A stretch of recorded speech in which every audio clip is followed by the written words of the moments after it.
You've tuned into The Mountain Gardener with your host, Ken Lain. Gardening, it can be challenging, but with these simple insider tips, you'll reap huge rewards. Now, let's tune into today's Mountain Gardener with Ken and Lisa. Two issues have shown up in my vegetable gardens, not so much in my flower gardens. Flowers are spectacular. My vegetable gardens, they're growing really fast. But my cucumbers, they're not setting as many fruits as I want. I've got some loofah gourds. They're not setting, they're not blooming. Come on, you can get your act together. Let's go.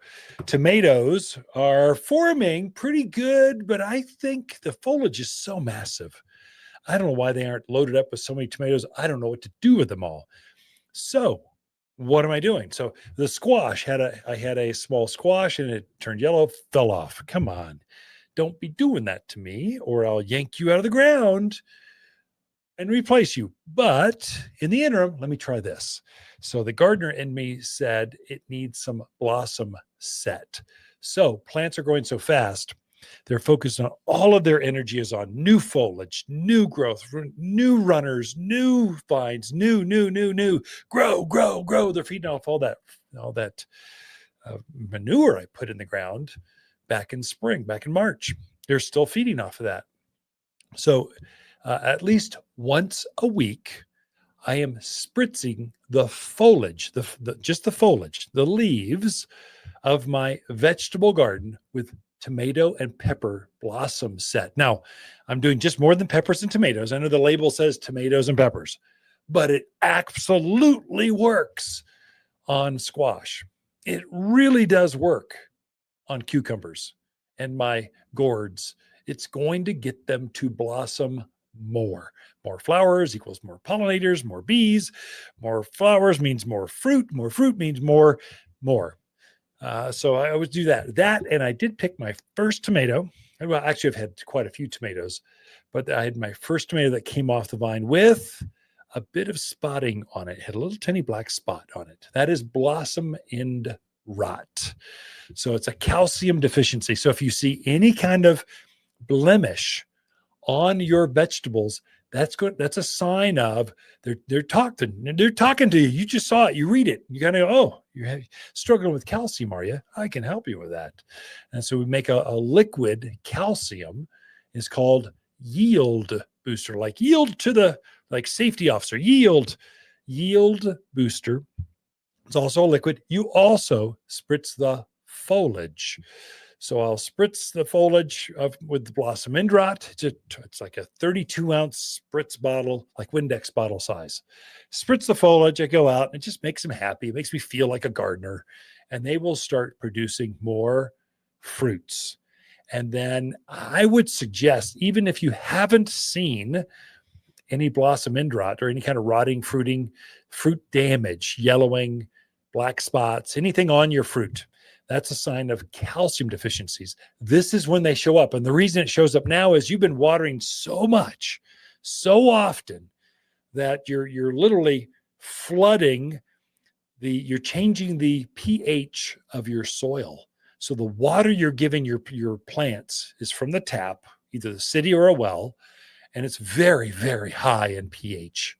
And if you feed plants enough high pH water, whatever you're watering things, unless you gather rainwater, that's magical, and you don't have enough to do any real good with it, just kind of supplemental. Most of us are dealing with a tap or well water. That pH will build up in the soil and it starts to change the chemistry of your soil. As the pH creeps up higher, it locks up the calcium that's actually in the soil and seizes it. Doesn't allow the plant to get to it because the pH is just too high. What do? Well, what I do, I'm bypassing the soil. I'm going to give this plant some straight calcium right through the foliage, just like instantaneous. It really is a game changer. Now you can add some calcium at the roots. There's calcium nitrate. You can do that. That's also called calcium sulfate is gypsum. Calcium nitrate is a fertilizer. There's some calcium forms you can throw on there, but the easiest, quite honestly, is just get a bottle of blossom set, get a bottle of yield booster, just spritz once a week, just kind of switch it off and let your plants feed through their foliage. Be a game changer. So it's just kind of some things I'm seeing in my yard. In fact, I'll try to take a picture and throw that through our social media feeds at Waters Garden Zone, just so you can see my gardens. If you want to see my gardens, it's pretty easy. Most of the pictures are from my gardens or the garden center, one of the two, all the pictures. And so eventually, if you follow us, you're going to see all of my gardens. Well, can we come on a tour? Yeah.